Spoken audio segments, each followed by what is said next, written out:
Department of General Service being your MC this afternoon. It's a beautiful day, and we've started just at the point where the sun is starting to come out. And it's a rare event where we have the honor and privilege of being joined by our Governor, Larry Hogan, our Lieutenant Governor, Boyd K. Rutherford, our Senate President, Bill Ferguson, and the President of the Downtown Partnership, Shalonda Stokes. Before we get to their remarks, I'd like to take just a moment to acknowledge some special folks here that have joined us today. The Chief Legislative Officer and Senior Advisor to the Governor, Kiefer Mitchell, and Deputy Mayor Ted Carter, who stands over there. Thank you, Deputy Mayor, for joining us here today. One of General Services' responsibilities is to oversee the operation and maintenance of more than 6 million square feet of state-owned government buildings and grounds. We operate 2 government campuses in the state, one being in Baltimore's Midtown, which houses 12 agencies with more than 3,000 employees, which just resides 10 minutes northwest of this plaza. But General Services is also responsible for soliciting, securing, and overseeing the upfit of commercial office space for our government executive agencies through our Office of Real Estate. We are currently working with property owners in an expanding portfolio of more than 4 million square feet across the state, of which here in Baltimore, 2 million square feet is distributed over 21 agencies within 62 leases. In my time as Secretary, Governor Hogan has consistently directed the executive departments take the opportunity to improve the effectiveness and how government delivers service. And in doing so, executive agencies must strive to create better working environments that limit resource consumption, promote human health, and productivity for all of our civil servants across the state, but especially for the more than 10,000 state employees who work here in Baltimore City. Like everything in this last year, we are adjusting to the impact of COVID on our government offices. And although General Services has paused our leasing operations for a year, we continue to work with our executive departments to prepare for space in a post-COVID world, to be ready to go into action once Governor Hogan affirms we should proceed. That is why it's an honor to work for our governor. He is the definition of a leader, and I thank him for his leadership. It's also an honor to be able to introduce you today. Please join me in welcoming the 62nd Governor of the great state of Maryland, Larry Hogan. Governor?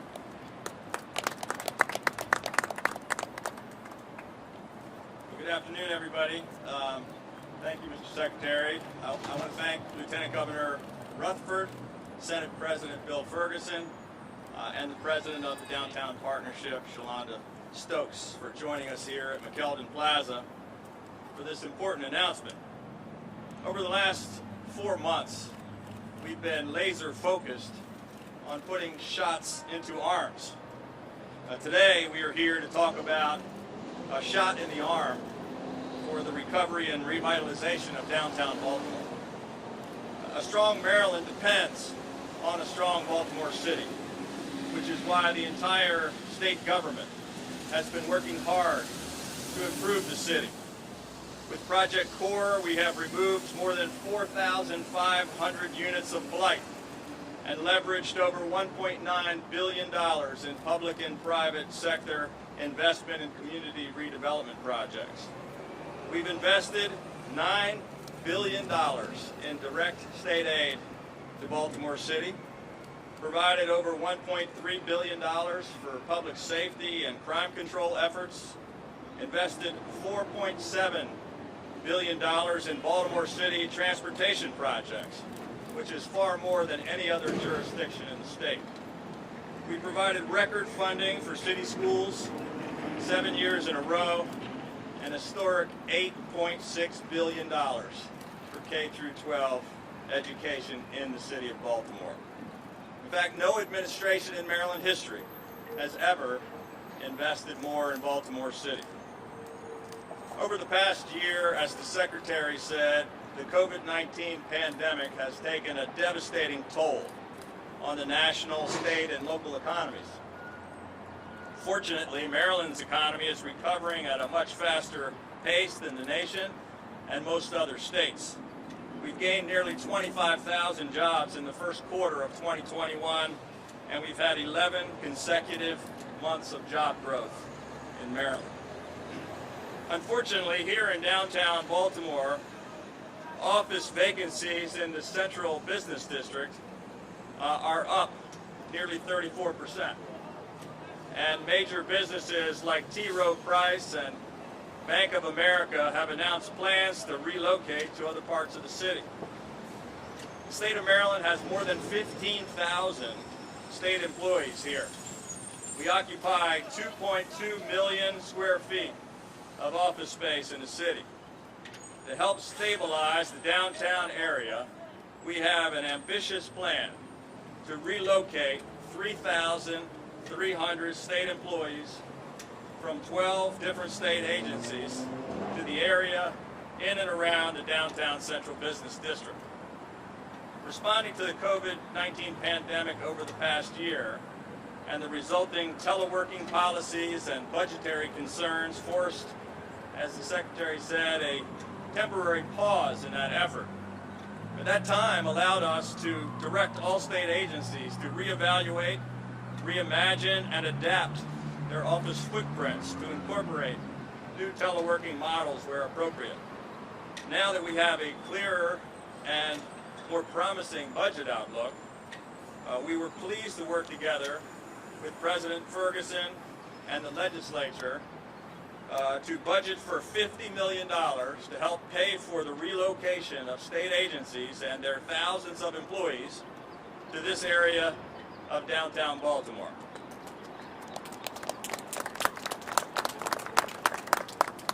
We're very pleased to begin that process today with the issuance of an RFP for the relocation of the Maryland Department of Human Services headquarters to the downtown central business district.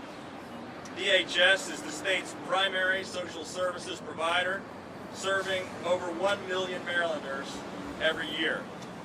Moving the department and its more than 700 employees into 105,000 square feet of office space in downtown is an important first step in the recovery of the central business district. Today, we are also announcing that the Maryland Department of Health, with its nearly 1,200 employees, will also be relocating to the downtown central business district and will be the next agency to come. These two agencies, I don't want to step on the applause line from the Senate President. These two agencies will bring the first of nearly 2,000 workers of what will become 3,300 workers in total to this downtown area, which will be a big boost for the revitalization and transformation of downtown Baltimore. I want to thank Secretary Ellington Churchill and his team at the Department of General Services for leading this relocation effort, along with Secretary Padilla at DHS and Secretary Schrader at MDH. I also want to sincerely thank Senate President Ferguson for strongly supporting this effort for Baltimore City, and the former DGS Secretary, who also happens to be the Lieutenant Governor, Boyd Rutherford, for his leadership in this effort and for his vision of a more efficient and more effective state government. This announcement today is just one more way that together we are changing Maryland for the better. Thank you.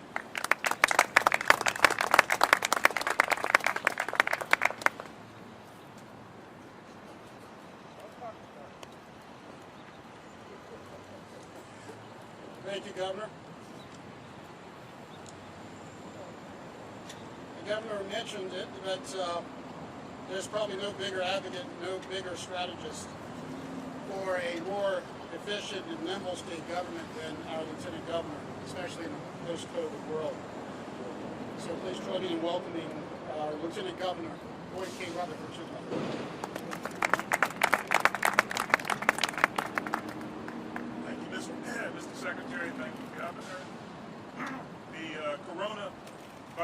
pandemic changed how we go about our everyday lives in ways that we could not have imagined before. The last time the state and the country faced the pandemic was in 1918. Now, Big Mike, I don't know if you were around at that time, but that was during, I don't think so. That was during the administration of Harrington.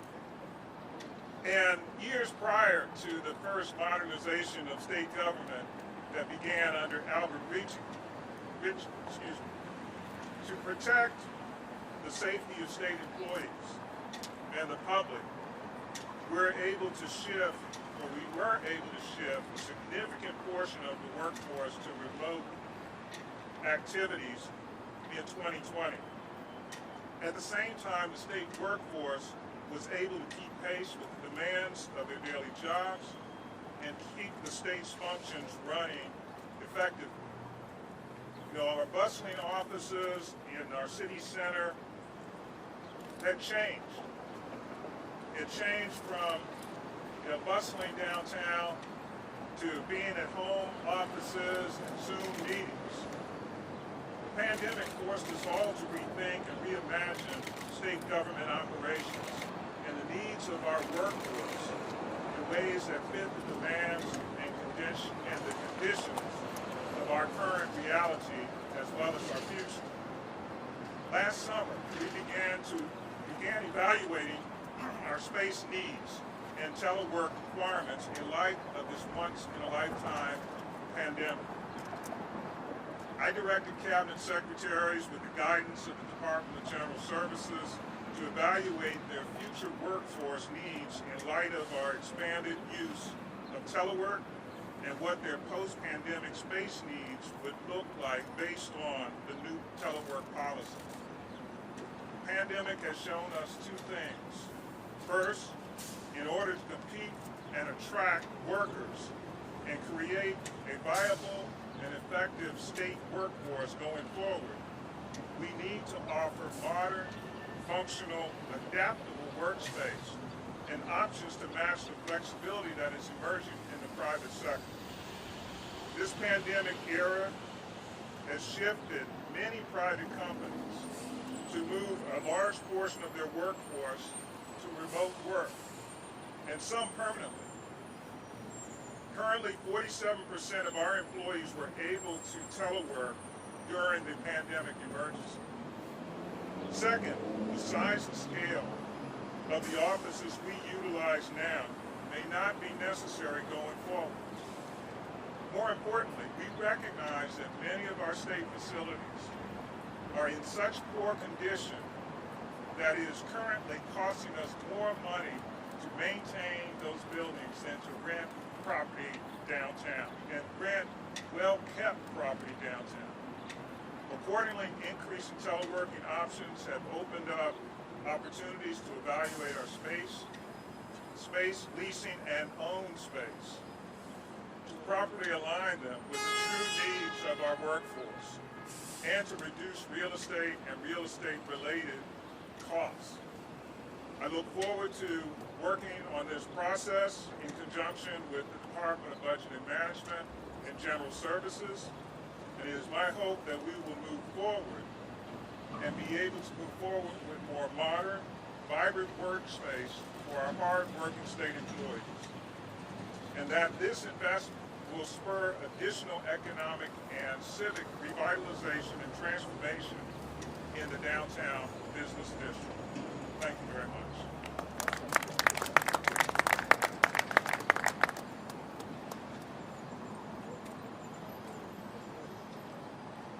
Thank you, Lieutenant Governor Rutherford. Our next speaker is a true advocate for the revitalization of Baltimore City. He represents Maryland's 46th district, including neighborhoods in Baltimore's downtown. Please join me in welcoming President of the Senate, Bill Ferguson. Mr. President.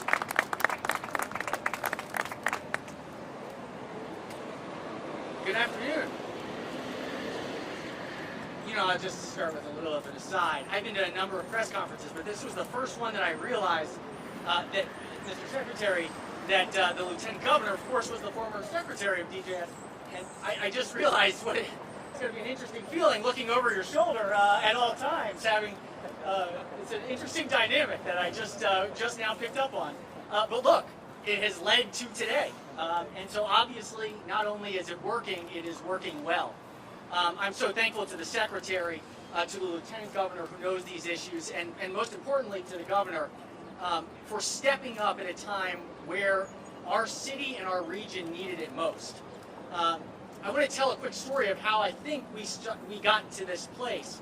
And it started with a little Zoom meeting with Shalonda, and I see Mark Wasserman over there, and several others, individuals from the Downtown Partnership who care desperately about the health and security and livelihood and energy of this place, of this space, the central business district of the city of Baltimore. This is a place that for hundreds of years has been a beacon in the state of Maryland. About 75 years ago, everyone said the harbor was done, downtown was done. Never again would we see a downtown as vibrant as once was in the city of Baltimore.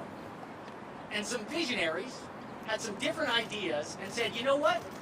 If we make some public investments, we can renew the future. And that's what we did. And what we saw was the opening of Harbor Place, we saw new construction happening in the private sector, and we saw a revitalization of this downtown core, this home of the state of Maryland for the last hundreds of years. Well, in the middle of a pandemic, we faced a new challenge. We face a challenge where businesses are reevaluating what space do they need? Where do they need to locate? What does their future look like? And during this conversation with the Downtown Partnership, frankly, I was worried. I was concerned about what the future of the downtown business core would look like.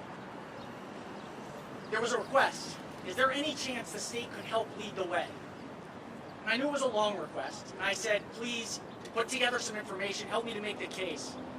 And the governor and I sat down, and we sat in his office. And I was prepared. I had all the statistics ready. I had my briefer ready. And I said, Mr. Governor, I think we have a unique opportunity here. I think we have a chance with the influx of these federal dollars to use these federal funds to rethink and reimagine downtown Baltimore, to take a problem at State Center that has been stuck and just intractable and use it as an opportunity to build new momentum for the future of this city and the following private investment that will come. About halfway through my pitch, the governor stopped me and he said, you don't need to say anything else. I get it. That's exactly right. I've wanted to move space. We've wanted to move this. I've been pushing DGS. This is exactly right. This is an opportunity to use these funds as a stimulus for the city of Baltimore and this entire region. I didn't have to sell it.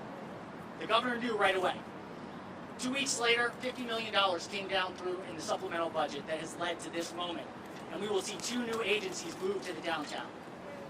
I want to say this is not just about buildings, though. While the buildings are important, and don't get me wrong, the buildings are very, very important. It is about the people. A city lives and dies on momentum. When you invest in the people, when you bring people to places like this place, that is what makes cities great. What we're able to be a part of today, and I want to thank, again, my partners in the administration, my friends in the House of Delegates, also Senator Hayes, who has been a champion and continues to represent State Center as we will reimagine that space in the future. But this is what the future looks like in a post-pandemic environment. It's people solving problems to say, you know what, we're going to get through this, and when we do, we're going to create a brighter future. Thank you for this day. Let's keep winning the day. Thank you all.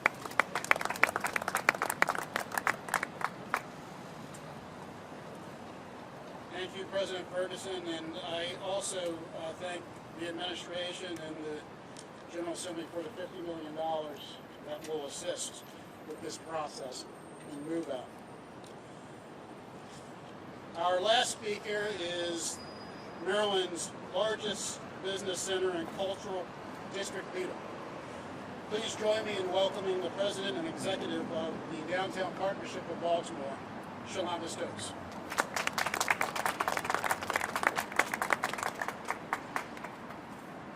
Thank you, Secretary Churchill. This is an amazing day for our city, for the CBD, for us all. Governor Governor Hogan, I cannot thank you enough. Not only for your bold leadership that started in 2019 when you announced plans to relocate those 12 agencies to the Central Business District, but for today, your announcement, so thank you for that. Lieutenant Governor, thank you. You know we go way back, so I thank you and appreciate your leadership and partnership. Senator Ferguson, I can't leave you out because those Zoom meetings meant a lot. I know your commitment to our city.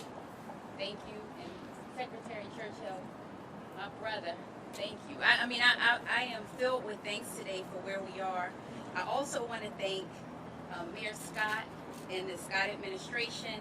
I have to thank, I know my board chair, Mark Wasserman, is here. Some of my team members are here. And I just have a few people, because along this route, we did a lot of lobbying and advocacy with a number of people who listened. They helped advocate. Hopefully they whispered in some ears and did some things. So I'd like to thank Delegate McIntosh, Senator Hayes, Senator McCray, Delegate Learman, Secretary Schultz, Secretary Churchill, of course, Council President Mosby, Councilman Costello, and Chief Legislative Officer, I see you in the back, Kiefer. I thank you for those days. And today is beautiful, not just because we're getting some good weather here, but because of what Governor Hogan and Senate President Ferguson announced. I mean, this will help spark vitality, the vitality we needed into the CBD. It's located, of course, in the Business Improvement District of Downtown Partnership. With our vacancy rate approaching nearly 24%, that's almost 2 million square feet. We know that COVID accelerated with business consolidation, office downsizing, and so relocating state agencies into the CBD represents a crucial boost for the pandemic recovery that will not only catalyze stabilizing downtown and stimulating the economy, but it's also an easier move. You see, transitioning employees just a few blocks will keep approximately those 3,300 jobs that you mentioned in the city, while fostering an additional 500 more ancillary service jobs. And as you mentioned, Senate President, those aren't just numbers, those are people. Those are citizens, those are families who are positively impacting and pouring into our city. Relocating state agencies into the CBD will create an integrated, transit-rich, walkable complex with nearby amenities for state employees. And they'll be in good company with other agencies nearby. We have the University of Maryland Medical and Educational Systems, the MTA, Human Resources, the Stadium Authority, and the Department of Commerce.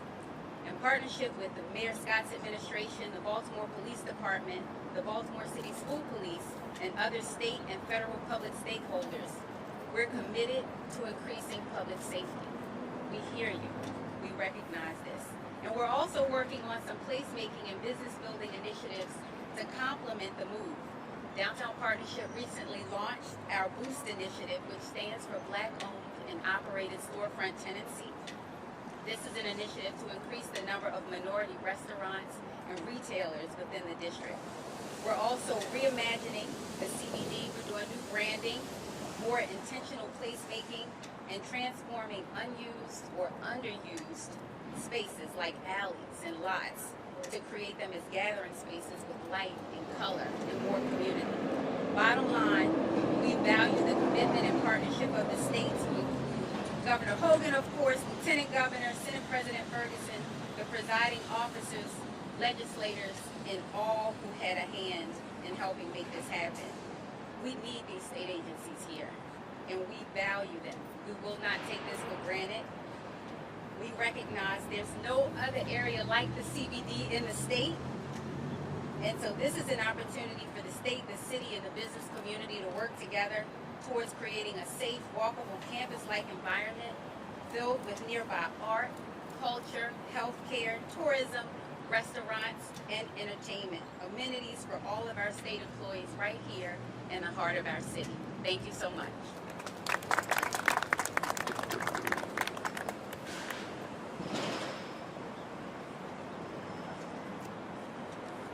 Thank you, Ms. Stokes.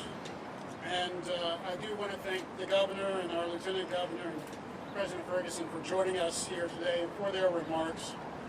Before closing, it would be remiss not to mention how you can access these important solicitations for commercial office space.